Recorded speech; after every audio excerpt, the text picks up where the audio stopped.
마태복음 24장 32절에서 51절 말씀입니다.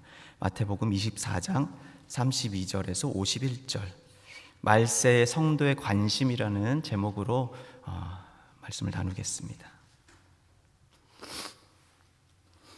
저와 여러분이 한 절씩 교독하시고 마지막 구절 같이 읽겠습니다. 제가 먼저 읽겠습니다. 무화과 나무의 비유를 배우라. 그 가지가 연하여지고 잎사귀를 내면 여름이 가까운 줄을 아나니,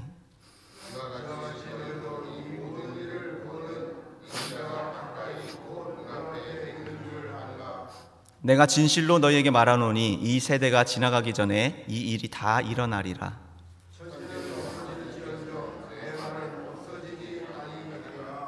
그러나 그 날과 그때는 아무도 모르나니 하늘의 천사들도 아들도 모르고 오직 아버지만 아시느니라. 홍수 전에 노아가 방주에 들어가던 날까지 사람들이 먹고 마시고 장가들고 시집가고 있으면서 홍수가 나서 그들을 다 멸하기까지 깨닫지 못하였으니 인자의 임함도 이와 같으리라. 그때에 두 사람이 밭에 있음에 한 사람은 데려가고 한 사람은 버려둠을 당할 것이요, 두 여자가 맷돌질을 하고 있음에 한 사람은 데려가고 한 사람은 버려둠을 당할 것이니라. 그러므로 깨어 있으라. 어느 날에 너희 주가 임할는지 너희가 알지 못함이니라. 만일 집주인이 도둑이 어느 시각에 올 줄 알았더라면 깨어 있어 그 집을 뚫지 못하게 하였으리라. 이러므로 너희도 준비하고 있으라. 생각하지 않은 때에 인자가 오리라. 충성되고 지혜 있는 종이 되어 주인에게 그 집 사람들을 맡아 때를 따라 양식을 나눠줄 자가 누구냐. 주인이 올 때에 그 종이 이렇게 하는 것을 보면 그 종이 복이 있으리로다. 내가 진실로 너희에게 이르노니 주인이 그의 모든 소유를 그에게 맡기리라. 만일 그 악한 종이 내 마음에 생각하기를 주인이 더디 오리라 하여 때리며 술 친구들과 더불어 먹고 마시게 되면 생각하지 않은 날 알지 못하는 시각에 그 종의 주인이 이르러 엄히 때리고 외식하는 자가 받는 벌에 처하리니 거기서 슬피 울며 이를 갈리라. 아멘. 아멘. 오늘날 우리는 역사상 가장 풍요롭고 풍족한 때에 살고 있습니다. 동의하십니까? 우리가 먹는 음식은 제가 종종 이야기하는 것은 옛날에 왕도 먹지 못한 음식이었다라는 것이죠. 역사상 가장 발전되고 가장 풍족한 시대, 그러한 시대를 우리가 지금 살고 있습니다. 사람들이 빨리 왕래하고 지식이 더하리라. 지식이 더하다 못해 너무 급속하게 팽창해서 또 감당할 수 없을 지경입니다. 또 한편으로는 그런데 지금 이 시대는 역사상 가장 복잡하고 또 가장 예측 불가능한 그러한 시대에 우리가 또 살고 있습니다. 가장 불균형한 시대인 것입니다. 우리는 글로벌 재앙을 이미 한번 겪었죠. 세계적으로 갑작스럽게 온 인류가 같은 재앙을 겪었습니다. 그리고 또 앞으로 어떤 것이 올지 우리가 알지 못합니다. 한쪽에서는 가장 풍요로운데 또 한쪽에서는 극심하게 가난한 거예요. 전쟁과 역대급 어떤 자연재해들이 끊이지 않고 계속 줄지어서 일어나고 있는 시대가 바로 지금 우리가 살고 있는 시대입니다. 우리가 이제 피부로는 잘 느끼지 못하지만 지금 이 시대는 또한 기독교인들이 받는 이 핍박이 매우 극심한 시대입니다. 제가 조사를 해봤는데 작년에 나이지리아에서 자신의 신앙 때문에, 이 기독교 신앙 때문에 살해당한 기독교인이 공식적인 통계만 4,100명이었습니다. 기독교인이라는 단지 그 이유 때문에 죽임을 당하는 것이죠. 2024년 오픈도어 선교회 아시죠? 거기에서 기독교 박해가 가장 심해서 기독교인들이 살 수 없는 나라를 50국가를 지정을 했습니다. 이곳에서는 갑자기 교회나 크리스찬 가정 안에 사람들이 갑자기 들어와서 기물들을 파괴하거나 사람들을 공격하는 그런 행사들, 폭력의 행사들이 있었어요. 재판 없이 그냥 감옥에 체포되고요. 갑자기 길에서 납치가 됩니다. 오직 기독교인이라는 이유로 말입니다. 사례를 모은 것을 보니까 한 해 구타와 살해 위협을 포함한 어떤 이제 신체적인 위협을 가하는 정신적인 또 학대를 당하는 그런 사례가 보고된 것만 오픈되어 있어 42,849건입니다. 그 2023년도에는 21,431건, 이 21,431개 기독교 가정과 건물이 공격을 받았고요. 또 5,740개의 상점과 기업이 공격을 받았다고 합니다. 단지 기독교라는 이유 때문에요. 이러한 시대를 살아가는 우리들에게 가장 중요한 질문은 바로 이것일 것입니다. 우리는 과연 어떤 것에 관심을 가지고 있는가? 우리가 지금 초점을 맞추고 있는 것은 무엇인가 하는 것입니다. 어떤 생각을 갖고 어디에 초점을 맞추면서 살고 있는가? 그리스도인들이요. 오늘 말씀의 주제는 마지막 날, 이 종말에 관련된 내용입니다.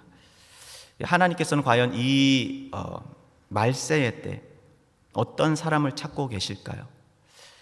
오늘 본문에서는 주인이 충성되고 지혜 있는 종을 찾고 있다고 말씀을 하시는데요.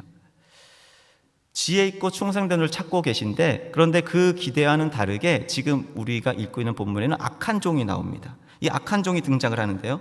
이 비유에서 이 종은 하나님을 모르는 사람이 아닙니다. 왜냐하면 주인을 알고 있고 주인이 어떤 일을 맡기고 있기 때문이죠. 그리스도인들을 말하는 것입니다. 그런데 그 그리스도인들의 상태가 이렇습니다. 48절에 인용구 보니까요.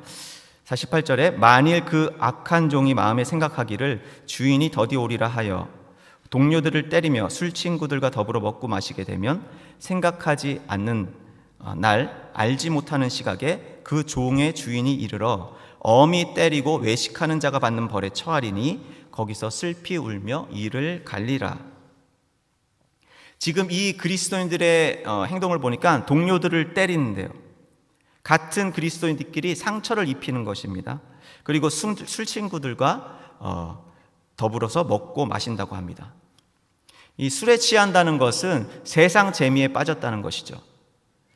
그리고 배부르게 먹고 마신다는 것입니다.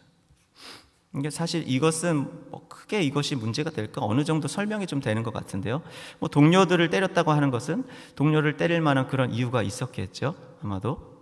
그리고 우리가 먹어야 살지 않습니까? 먹고 마셔야 사는데. 그리고 우리가 열심히 고생했으면 좀 누릴 줄도 알고 그렇게 해야 되는 것이 좀 일상적인 생활일 텐데, 합리화가 이렇게 좀 될 것 같은데요. 그러나 하나님께서는 지금 이 상태, 그리스도인의 상태가 많이 맞을 짓이고 슬피 울며 이를 갈아야 할 그러한 일이라는 것입니다. 그렇다면 보다 근본적인 문제는 무엇일까요? 이 그리스도인들 대체 왜 이러한 상태에 빠졌을까요? 그것은 바로 앞구절에 설명이 나옵니다. 앞구절에 보니까 48절에 만일 그 악한 종이 마음에 생각하기를 주인이 더디 오리라 하여. 그러니까 이 종은 주인이 더디 온다고 지금 생각을 하는 것이에요. 주인이. 예수님께서도 늦게 오실 것 같다는 것입니다. 예수님께서. 그러니까 그리스도인이 게으름을 피우고 어떤 늑장을 피우고 먹고 마시는 일에 빠지게 되는 이유가 예수님이 그다지 빨리 올 것 같지가 않아서라는 말입니다. 근데 이 부분은 오늘날 우리에게 정확히 좀 일치되는 말씀입니다. 우리는 종말을 진지하게 생각을 하고 있습니까? 진지하게 우리가 받아들이고 있는가? 이 현대 그리스도인들이요. 만약에 그렇지 못하다면 그 이유는 무엇인가? 그 이유가 오늘 우리가 보고자 하는 질문이 바로 이 질문이고 그것에 대한 답을 얻기를 원하는데요. 이 구절에서 그 질문이 시작이 됩니다. 우리 33절 같이 한번 읽어보겠습니다. 자, 이와 같이 너희도 이 모든 일을 보거든 인자가 가까이 곧 문 앞에 이른 줄 알라. 내가 진실로 너희에게 이르노니 말하노니 이 세대가 지나가기 전에 이 일이 다 일어나리라. 이 예수님께서는 우리가 지금 읽고 있는 이 24장 전반부에 마지막 때에 있어야 될 일들을 이렇게 쭉 나열을 하셨어요. 그것을 정리해 보면 이렇습니다. 그것을 정리해 봤더니 리스트가, 자, 보겠습니다. 자칭 그리스도가 많이 와서 사람들을 미혹할 것이다. 이 마지막 때에 대한 말씀. 그리고 난리와 난리 소문을 들을 것이고, 전쟁과 기근과 지진이 있을 것이다. 그리고 천국 복음이 온 민족에 전파되어야 끝이 온다. 그리고 전무후무한 큰 환란이 있다. 또한 거짓 선지자들이 큰 표적과 기사를 보일 것이고, 큰 환란 후에는 일식 월식 유성들이 떨어질 것이고 별들이 떨어진다는 거죠. 그때에 인자가 구름을 타고 올 것이다. 나팔 소리와 천사들을 데리고 인자가 올 것이라는 것입니다. 그리고 이 일들을 나열하신 후에 지금 우리가 읽은 이 말씀을 하신 것입니다. 이 세대가 지나가기 전에 이 일이 다 일어나리라. 그렇다면 넘겨주시면 우리의 질문은 이것입니다. 예수님께서는 제자들에게 마치 속히 올 것처럼 말씀을 하셨단 말입니다. 여기서도 지금 이 세대가 지나가기 전에 이 일이 다 일어난다고 하셨는데, 그런데 왜 예수님께서는 2000년이 지난 지금까지도 오시고 있지 않은가? 안 오시고 계시는가? 그렇다면 예수님께서는 거짓말을 하셨는가 하는 질문입니다. 이 말씀이 정말 이 마지막 때를 이해하는 우리에게 좀 많이 오해를 일으키는 부분일 것입니다. 예수님께서는 속히 온다고 했지만은 벌써 2000년 전부터 제자들에게 너희들이 이 세대에 올 것이라고 하셨는데 오시지가 않았다는 것이죠. 그러니까 2000년 전에도 예수님이 오시지 않았어. 그러니까 계시록에도 이 성경의 끝짝에도 내가 속히 오리라고 하신 그 말씀, 단호하게 말씀을 하셨지만, 네. 그리고 깨어있어 기름을 예비하라. 예수님께서 도적같이 오실 것이라고 하셨지만, 네, 그러시군요. 우리의 반응이 어차피 나 때는 안 올 것 같으니까 언젠가는 오시겠지라는 뜨뜻미지근한 반응이라는 것입니다. 여러분, 이것은 분명히 우리가 알고 있는 것은 이것은 성경이 말하는 그리스도인의 태도가 아닙니다. 성경이 말하는 그리스도인들은 반드시 깨어 있어야 하고요. 자신의 기름을 채워 놓아야 하는 것입니다. 그런데 이렇게 예수님이 오시지 않을 것 같다는 이러한 태도는 완전히 구원으로부터 벗어난 태도입니다. 하나님의 말씀 없이 여기는 것이죠. 그렇다면은 왜 예수님은 오신다고 하셨으면서 2000년이 지난 지금까지 오시지 않고 있는 걸까요? 이 오해를 풀기 위해서 이 세대, 예수님 말씀했던 이 세대가 정확히 무엇인지 좀 같이 살펴보기를 원합니다. 이 세대는 지나가지 않는다. 이 일들이 이루어질 때까지. 여기에서 지금 이 세대, 영어로는 generation, 이 generation은 신약 성경에서는 헬라어 원문을 보니까 게네아라고 하고요. 히브리 구약 성경에서 보니까 톨레돗이라고 합니다. 톨레돗. 근데 그 구약 성경에서 이 세대, 이 generation, 톨레돗은 이 단어는 성경의 문맥을 어떤 때 이제 사용이 지금 구약 성경에 되고 있냐면요. 성경의 문맥을 하나하나로 성경을 한 덩어리로 구분하는 어떤 기준점이 되는 단어입니다. 이 톨레돗이라는 generation, 세대라는 단어가요. 그래서 학자들은 이 세대라는 단어들을 유심히 보면서 이 세대, 이 한 문맥, 또 하나의 한 덩어리 이렇게 구분을 할 수가 있다는 것이죠. 근데 이 세대를 나누는 기준점은 주로 이제 세대라고 하기 때문에 사람이 기준이 될 수 있지만 꼭 사람이 아닐 수도 있습니다. 예를 들어서 이제 성경에 가장 처음 나오는 톨레돗, 이 제네레이션은 창세기 2장 4절입니다. 창세기 2장 4절 보면은 이렇습니다. 이것이 천지가 창조될 때에 하늘과 땅의 내력이니 여호와 하나님이 땅과 하늘을 만드시던 날에라고 시작이 됩니다. 여기서 하늘과 땅의 내력이니, 이 내력이라는 단어가 제너레이션, 다른 데서는 세대라고 하는 이 톨레도시입니다.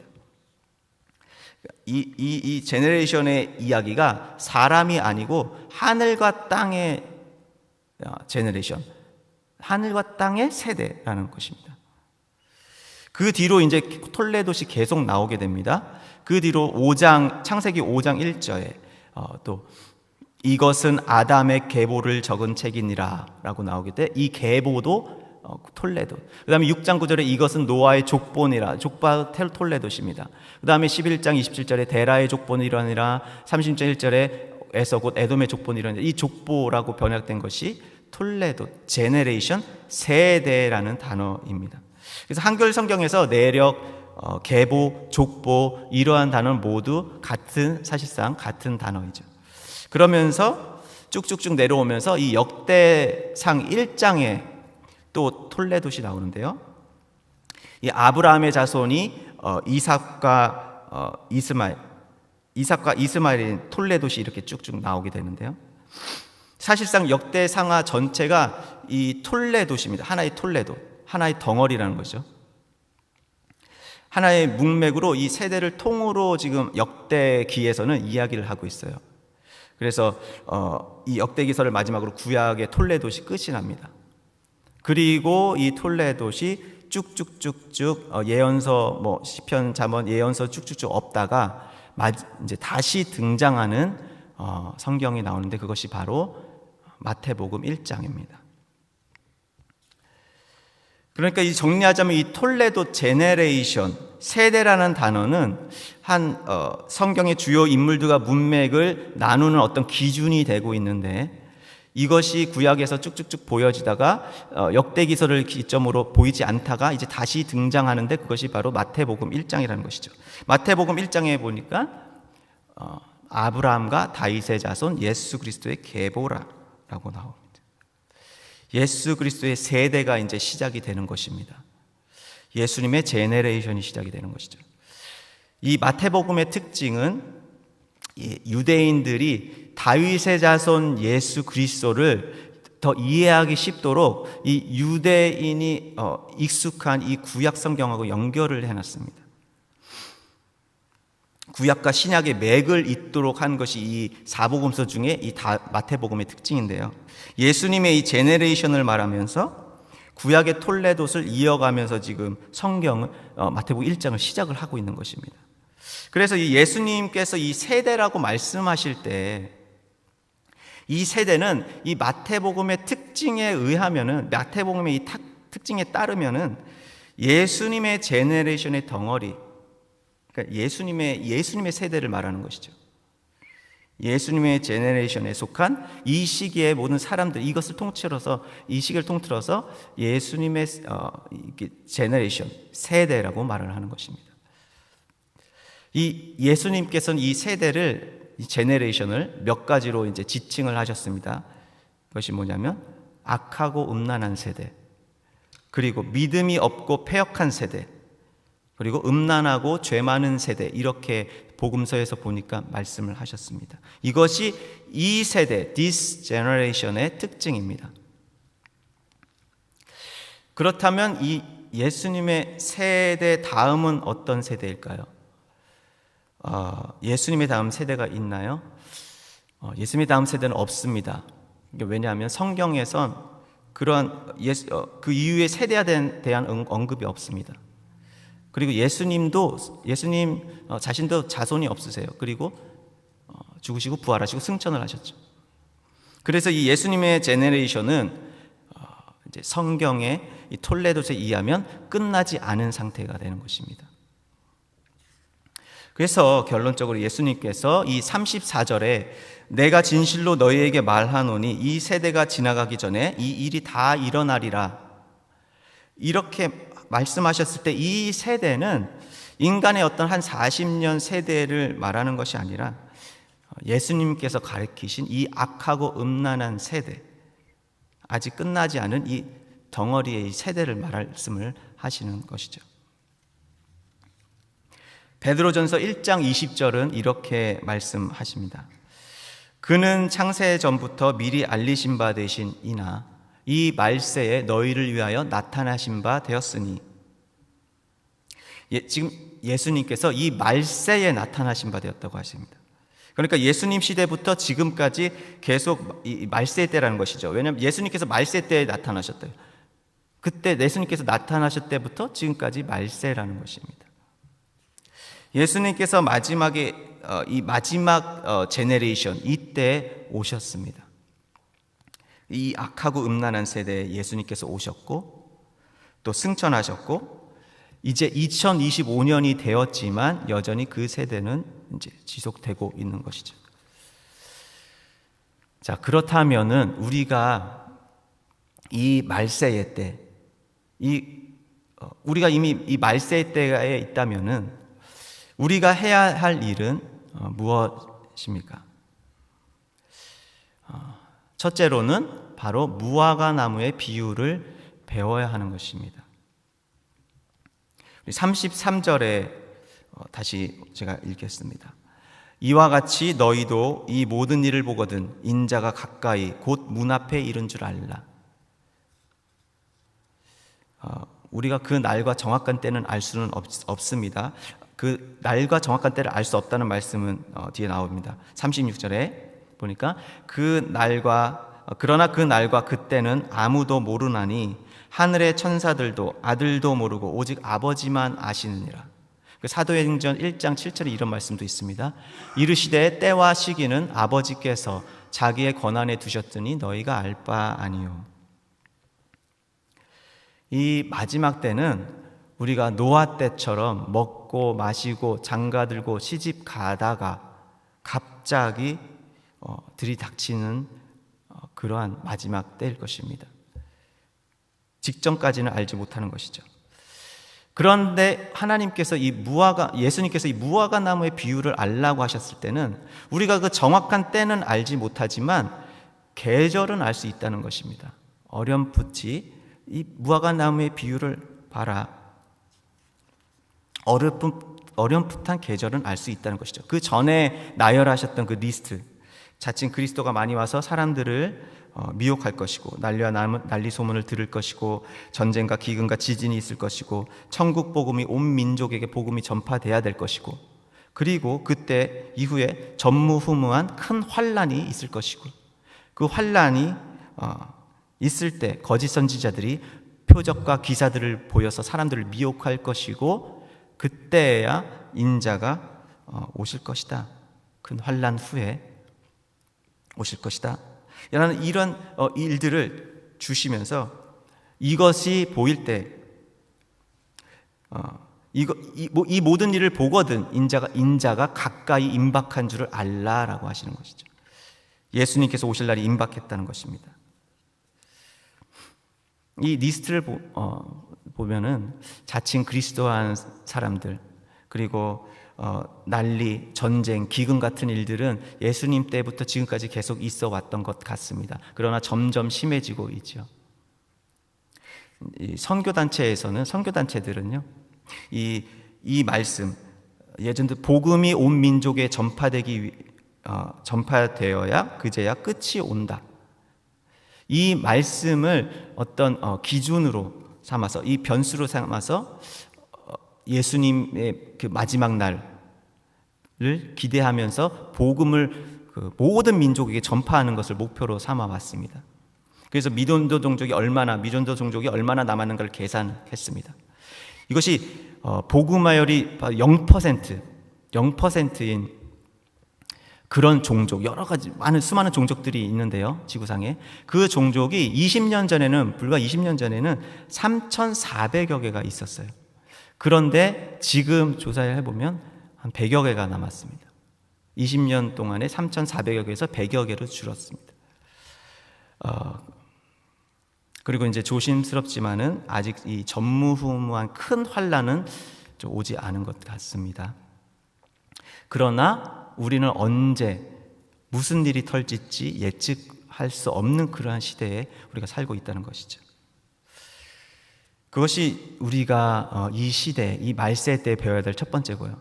무화과의 비유, 무화과 나무의 비유. 그리고 둘째로 우리가 해야 할 것은 바로 이 정확한 날에 대한 관심을 끄는 것입니다. 이 성경은 정확한 종말의 날과 때는 관심을 끄라고 말씀을 하시고 계십니다. 노아의 때처럼 우리가 내일 당장 내 결혼식 날짜 잡고 예식장 잡았는데 오늘 예수님께서 당장 오시는 것입니다. 그럴지라도 너희는 관심을 꺼라. 왜냐하면 너희는 이미 계절이 다가오는 것을 알고 있었고 깨어있어 준비를 하고 있을 것이기 때문에. 그리고 셋째로 지금 우리의 관심은 어디에 두어야 합니까? 바로 주님께서 찾으시는 이 충성되고 지혜로운 종이 되어야 하는 것이죠. 이 충성되고 지혜로운 종이 해야 될 일, 때를 따라 양식을 나눠주는 것, 바로 복음을 전파하는 것입니다. 하나님의 말씀을 전파하는 것이죠. 그리고 목양하는 것이고 양육하는 것이고 나만이 아니고 다른 사람들에게 계속해서 이 말씀을 전하는 것입니다. 그리고 기름을 준비하고 깨어 있어야 되는 것입니다. 기름을 준비한다는 것은 우리가 많이 알듯이 성령의 충만한 이 상태를 유지하면서 예수님을 기다려야 되는 것입니다.